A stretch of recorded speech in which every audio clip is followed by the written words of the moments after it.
I go like, why are you driving so fast? There's all these people up there crossing the street. She goes like, you pussies in Black Flag always talk about the end of the world and destruction. The destruction starts now. We're gonna kill all these fucking people. Welcome to Today's Not Happening. I'm your host, Ari Shaffir. This'll fucking do, man. There's just a bunch of funny people telling like 100% true stories. Fuck is wrong with you? And tonight, the topic is psychedelia, karma, nostalgia, bloodlines, romance. Just a yarn about how I stuck my dick where it shouldn't have gone. Do you understand the predicament that you are in? No. Yeah, man, I want to do it, but, you know, they were all yelling, so fuck it, man, I cut his ear off. And I ain't gonna go see that, no. We just legalized gay marriage in this country. Don't take a step back on dog homosexuality. We're snorting Ritalin and eating mushrooms, and then we decide, you know what? Let's just steal the car. Let's steal the car. I think we get to suck your tits.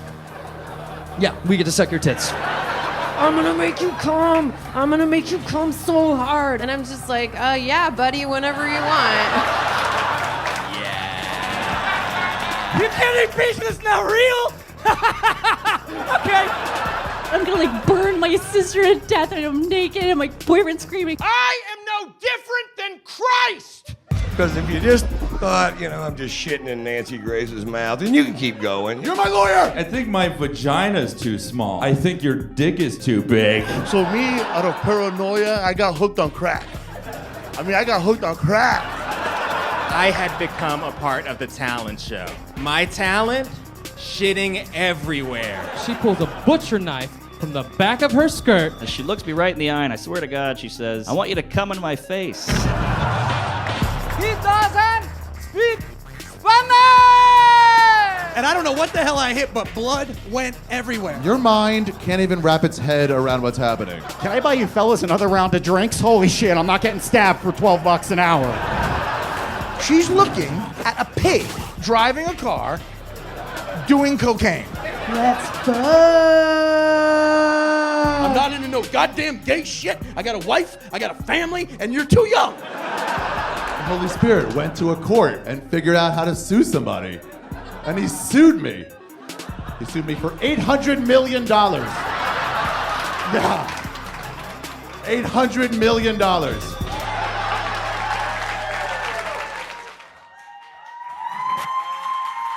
got it. We did it. I did it.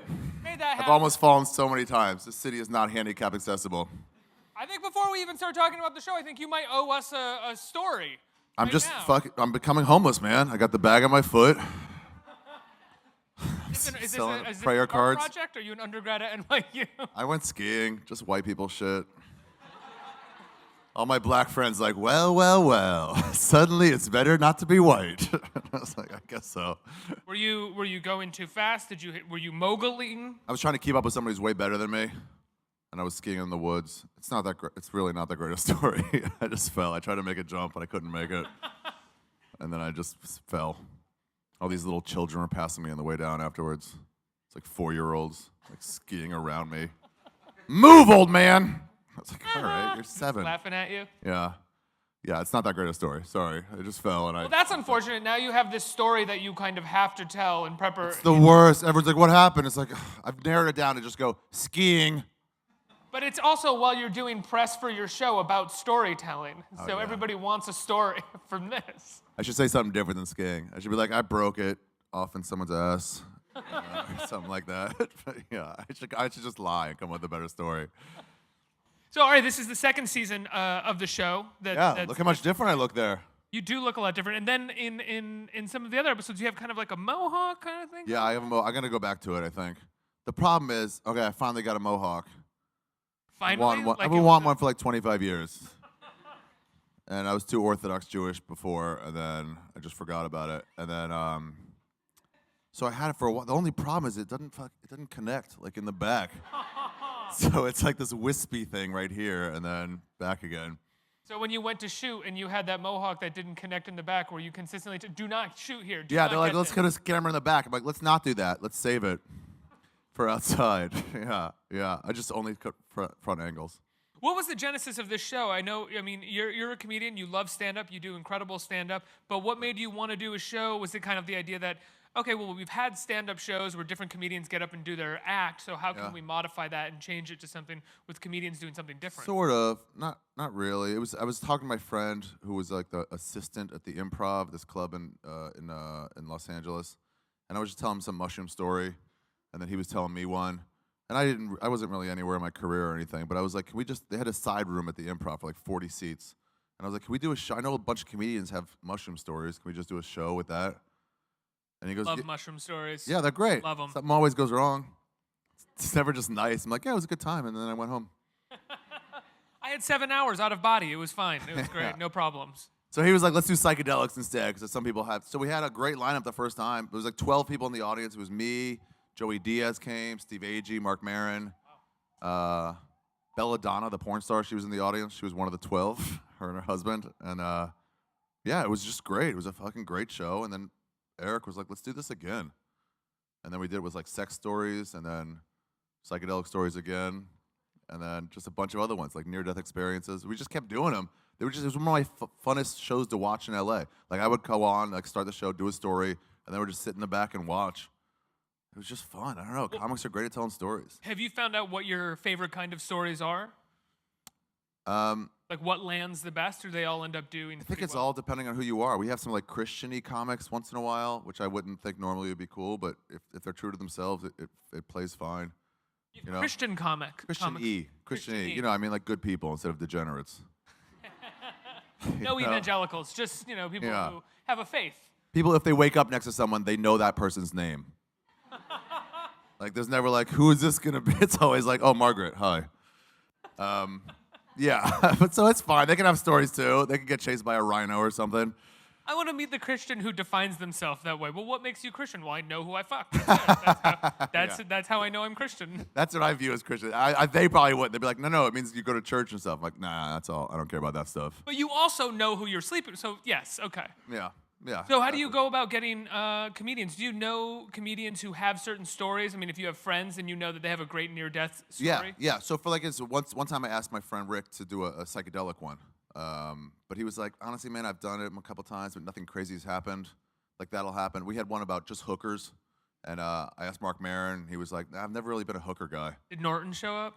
Norton. I tried to get him for that one. He was in New York. I was like, but for people like that, for Norton, I'm just like, are you available? Yeah, I don't think you can do. I mean, I guess you did do it, but it's hard to do a show about hookers with comics and not have Jim Norton show up and talk about transgender hookers that he hangs out with.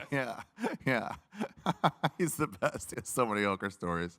Yeah, things like that. Or Maron, I was like, we did one for Heartbreak, and that was another one. I was like, are you available this day? Mm-hmm. You know, I know you have these stories, so yeah, that's the best thing when a comic's like, I don't really have one for that, but ask me next time. Mm-hmm. Do they ever get back to you and say, I don't really have one for that, but I have one for this or that, if you do this? Yeah, so I'm like, cool. Sometimes I'll just like, I got to think of a topic, so if you have one. And you have to tell some kind of story per episode. Do you have trouble sometimes racking your brain finding one for? Yeah, the first like 7, 8, 9 of these, it was like, everybody's got stories, so I had them, and then after that, it became like, I got to think of some shit that happened. Mm-hmm. So I like reconnect with my high school friends and ask them questions. I'm like, marijuana's knocked everything out of my brain, so if you remember anything. Or go hang out with them to try to make new stories. Yeah, exactly. There's a few of those too, where I'm like, as I'm going, I'm like, oh, this will work. This will work if we ever do a show about it. Like, oh, hookers, I've never done that. Now's the time to give that a shot. Dude, I'm done with hookers. They're gross. What's your experience like? I was in Thailand. They're just not, it's like, I get the idea of it. If you ever watch like Porky's or something, you're like, all right, the 20-year-old's got to lose their virginity. But like, once you bone, like, why do you got to pay for it? And plus, you can't do anything. It's not like you can go down on a hooker. I mean, you'd be allowed, I guess, but I think she would tell you. She'd kind of be like, sure, if that's what you want. This is ill-advised, what you're trying to do. You can't even really kiss. It's just a weird thing. And it was like, I've had sex. It's I don't know, whatever. Anyway, so I'm done with hookers. That's my point. Did you have that one experience, or did you have the experience that I've had with strip clubs personally, where it's kind of like when the genesis of the idea comes, you're like, oh, that sounds so stupid, we got to do it, and then you go and you're like, oh, this is depressing, I got to get out of here. Yeah. One time I did it in Tijuana. My friends took me to Tijuana, and then I told my friend he didn't want to get a hooker, and so I was like, that's fine, but if you don't, I'm gonna come on you, and then. So you call your I need shot. somewhere to do it. Yeah. So then I whatever with my hooker, and then not mine, I guess. Wait, what do you mean whatever? What did you with the hooker? I don't understand. What's we did, whatever? we did stuff. I put stuff in stuff, and then but then at the end, I just came on my hand on purpose, and then I went downstairs to this like brothel. And he's like, "How was it?" I was like, "It was great," and then we high fived, and he was like, "Ah." Is that a true story? Yeah, Tijuana, Adelita's. What did your friend do? It is $72. Here's the breakdown. Yes. 60 for the woman. That seems fair. It's a high percentage. 11 for the hotel room, and $1 for what I consider the worst job in the world, the Mexican whorehouse cleanup guy, who's got to go in and just mop up jizz for $1 a time. That's not the guy whose eyes you want to lock with as you're going inside the hotel. Like, that would ruin everything. Yeah. Like, you're walking in, you're trying to, maintain some sort of composure, and you say, like, oh, fuck, I can't do this. I gotta go. You see him, and you're like, Harvard? Probably not. I mean, I think you're known as a comedian who doesn't hold back and who doesn't sort of keep anything sacred. Do you actually have any sort of sacred stories that you wouldn't tell? Yeah, I got a couple rules. What are your rules? I try not to. My rules is just for other people. I'll fuck over myself all the time. I try not to reveal anybody's, I don't want to cause anybody physical or monetary damage. Emotional? Emotional, I don't care. If I can deal with it. Yeah, emotional, that's on you. That's just vanity. But yeah, I wouldn't, if I had a story about you cheating on your wife, I wouldn't do that publicly. Don't fucking tell that story, yeah. all right? Do not tell that story. It would just get you in too much trouble. But if it was you hungover and your dick was out all day and you didn't notice, I'd be like, yeah, I'm just gonna tell that. I don't care. Don't fucking tell. No. Yeah, that's it. Little things. There's stuff about my family that I'd like to tell that I've told live before, and then I realized I can't tell this publicly anymore. This is too hard on them. But that's it. That's just about it. Have you learned those lessons over the years about what you will and won't tell? Did you find moments in your No, it came from my pranks. I like doing pranks a lot, and that was my rules for pranks. No physical or monetary damage, except to yourself. Otherwise, it becomes unfunny. What's the worst prank that you've pulled off? Worst/best, I covered Bobby Lee. You know Bobby Lee, the little guy from Mad TV? I covered his car in human feces. And yeah, where that's the right reaction. What you guys just did. Plucked human feces plucked from where? I shit in a bag, and then me and my friend used. We took the top of a box of paper, when they come in all those little. And so we pulled that and we used it as a spackle. Your face. And, your face is particularly amazing right now. It went like this. It went. Yeah, I didn't cover the whole car. We just put it in his door handles and on his windshield wipers, and then turned his car, the windshield wipers on without his car on. So then he came back and, went to grab his, open the door, and it was like, what the, ew. And the guy was with too. Was the same. He was like, ew. And then Bobby was like, ew, what? And then they were both like, oh. Where were you? I was home sleeping. Oh, you didn't hide out. We did it at 1:30 a.m. He didn't come back till 2, and we were like, screw it, let's just go home. And then, so he did that, and then he called me. He left a message on my machine, and I woke up, and he was like, Ari, I know this was you. He goes, this is your style. I know it's you. I'm not going to deal with it today. I'll deal with it tomorrow. And then right when he was saying that, you could hear the keys jangling, like he was about to start his car up, which he didn't realize. It was just shit in the windshield wipers, and with him turned on. So as soon as he started the motor, the fucking windshield wipers just started spreading human feces across his. Yeah, everything was closed too. He had nowhere to go to wipe. He had to wipe off shit off his hands on the cement. Yeah, that's not the best way to get that off your hands. And so, did he repay you in any way? Did he get you back? No, man, he pussed out. At He's some gotta point be in a laid at in some wait point in pranks, somewhere. you'll just go I'm done. I don't want to do this anymore. This will probably what's going to happen eventually in the Palestinian-Israeli conflict. Someone's. Yeah, one side is like, fine, you win, enough. Let's just move on.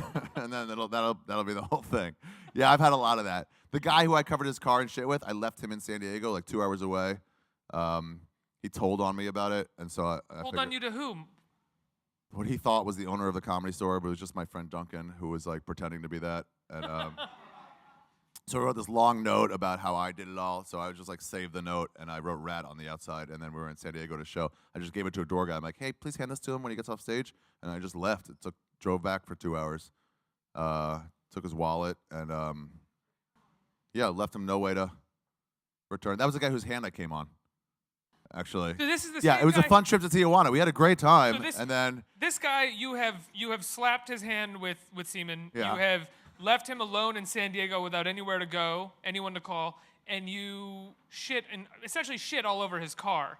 no shit on Bobby's car. Oh, I thought those were the same person. No, Excuse no, me. this guy told on me about shitting on Bobby's car, Oh, okay. so I left him in San Diego during a really fun trip. Yeah, it was great. Can I ask you a question? Do you feel like you've burnt any bridges over the years? Yeah, for sure I have. There's no question. Sometimes I see somebody. You guys ever do this? Where you see somebody and they go, "Oh, hi," and you're like, "Oh, I've probably met you before."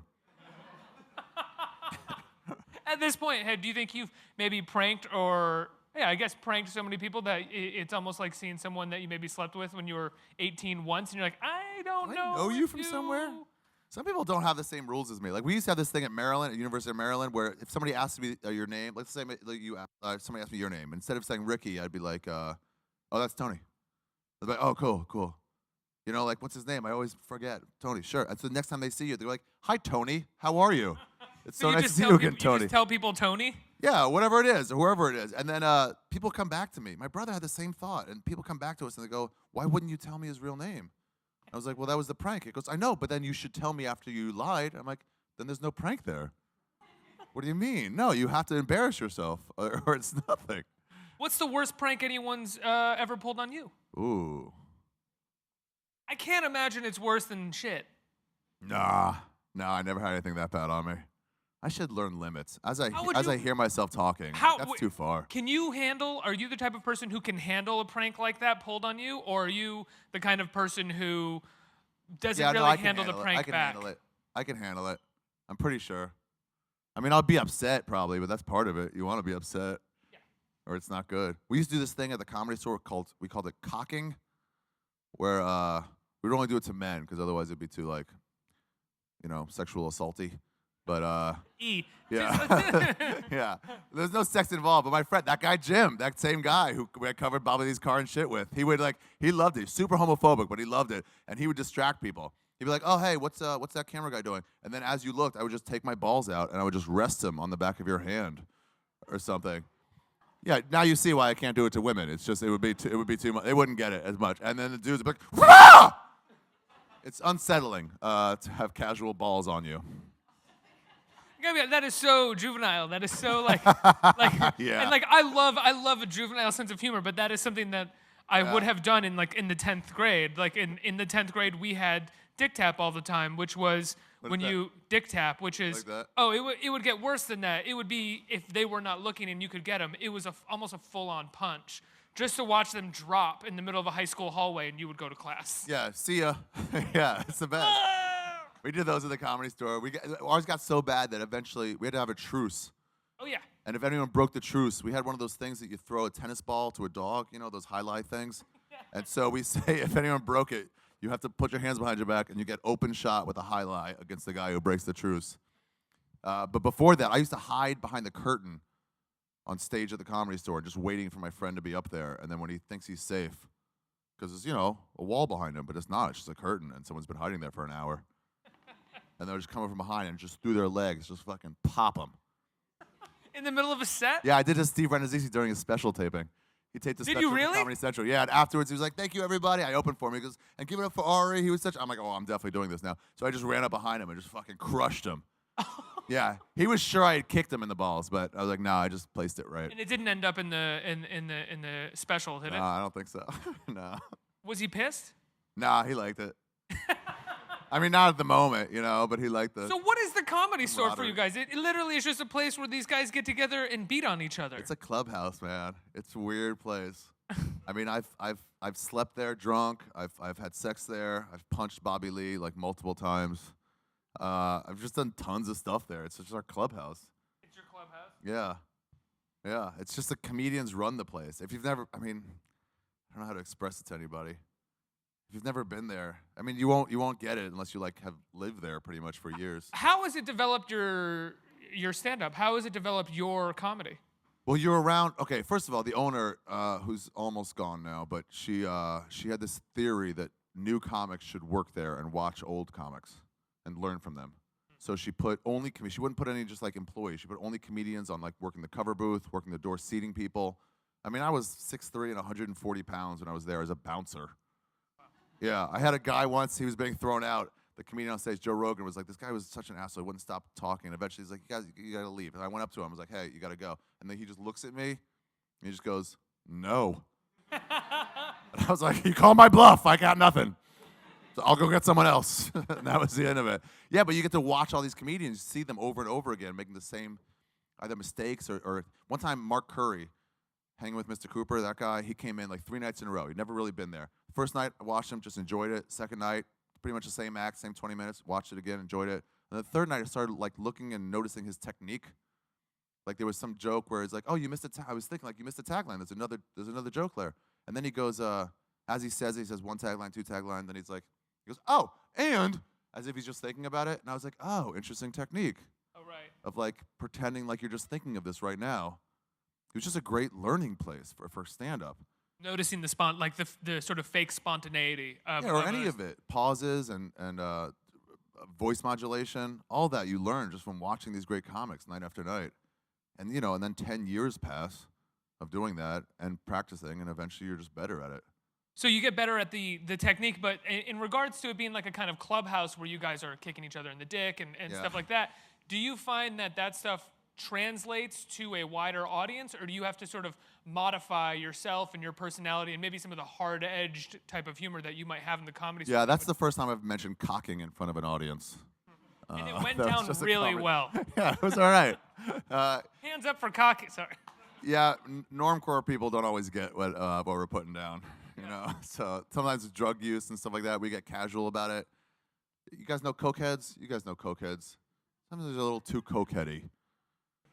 And then they're just like, they say stuff in passing that's like, whoa, back up. That's not casual. Right. Or like a porn star. If you ever hang out with a porn star, she's like, I was squirting, and it was like, it's like, hey, man, this fucking church is right there. Relax. Like, that's a thing? What do you mean? That's... You just get too, like, normalized about stuff like that. So it's hard to, like, relate to an audience, but you can find ways. You just say drugs instead of, like, heroin. Where people might go like, what? You just figure out ways to, like, I don't know, change exactly what you're saying. Because drugs are fun. Heroin is not fun. Uh-huh. Yeah. People don't respond well. Yeah, they'll be like, ooh, you have a problem? Like, oh, God. By the way, I want to try heroin so fucking bad. Dude, you haven't tried it yet? My friend are like, you could do it, but you got to snort it. I'm like, fuck that. It's shooting or nothing. As soon as Philip Seymour Hoffman died, I'm like, that guy quit it for 30 years, and he never stopped thinking about it. My family became religious, became Orthodox Jewish when I was in 4th grade. And before that, we used to eat McDonald's. And for like 2 years after that, I got Big Mac attacks. Oh, really? Yeah, that was 2 years. Heroin was 30 years. It must be amazing. Because Big Macs aren't even that good.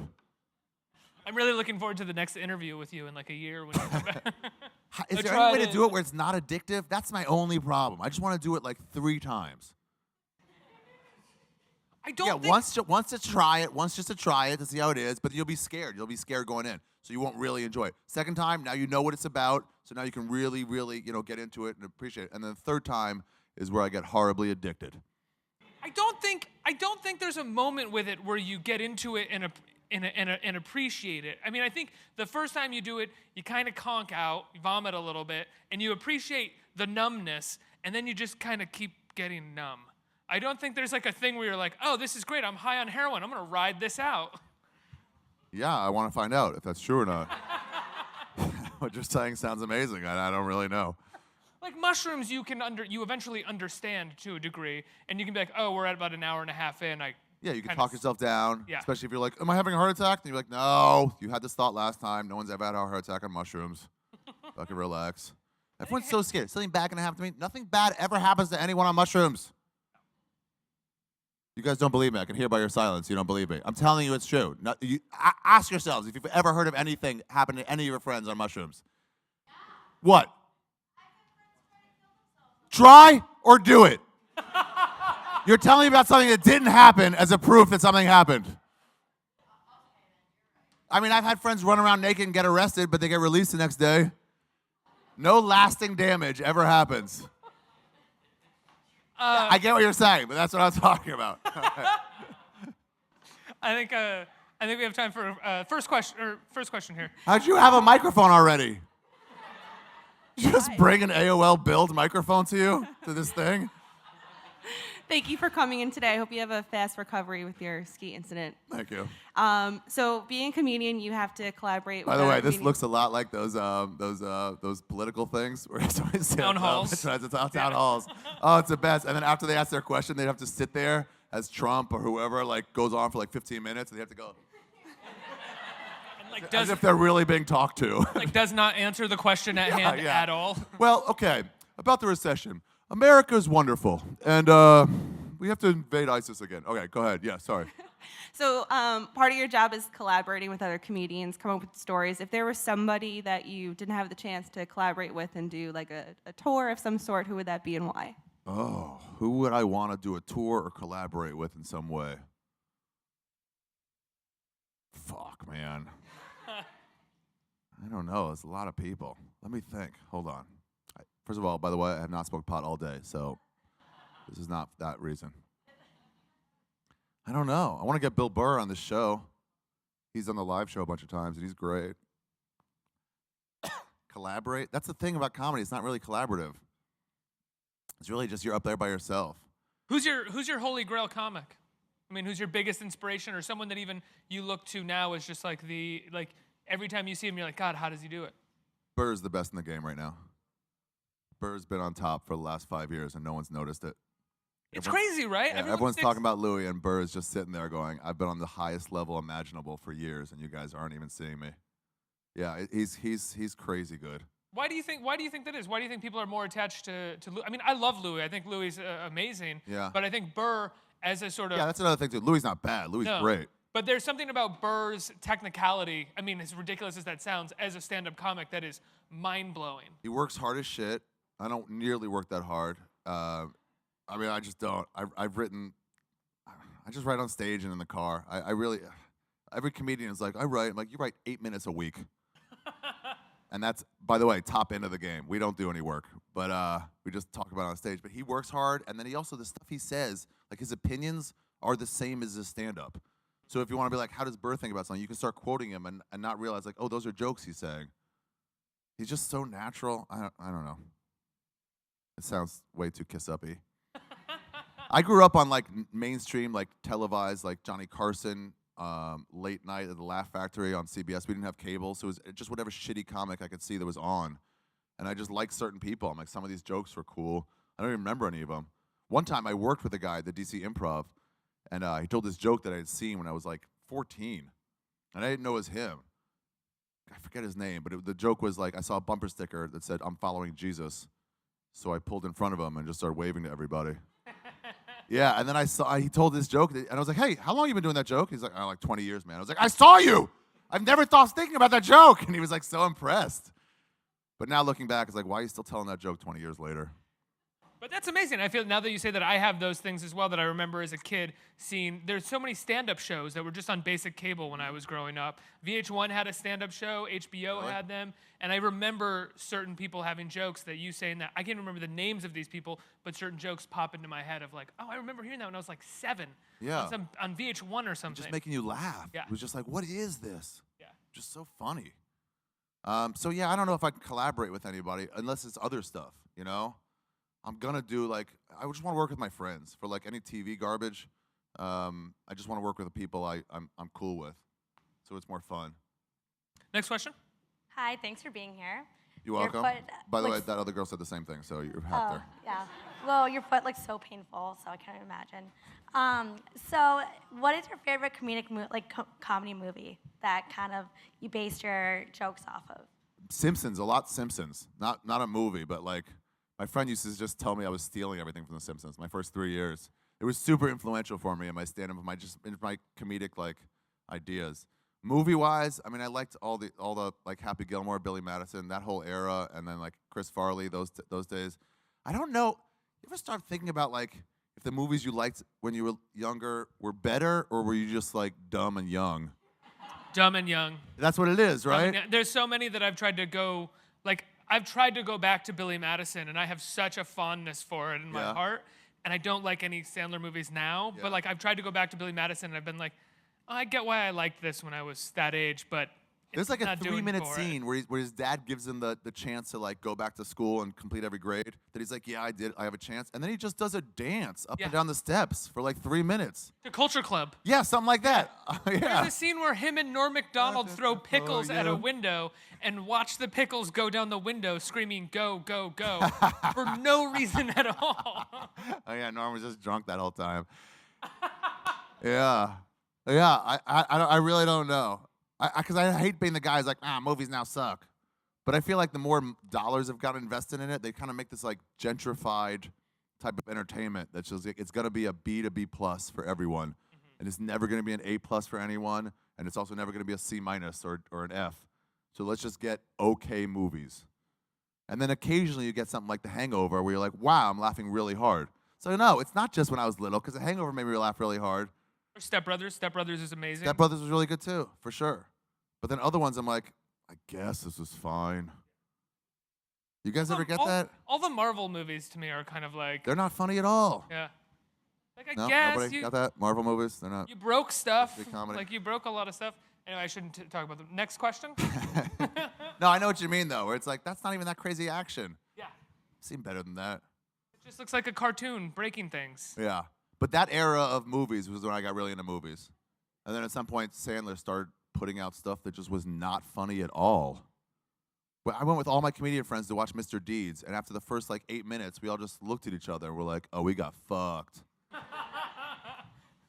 There wasn't a single... All right, whatever. Sorry, Mr. Sandler. Yeah, go ahead. This person's been going like this while we've been talking. She's been like Standing up and trying to sitting stand down. up. It's too early. Yeah. What's up? How are you? I'm good. How are you? Great. Awesome.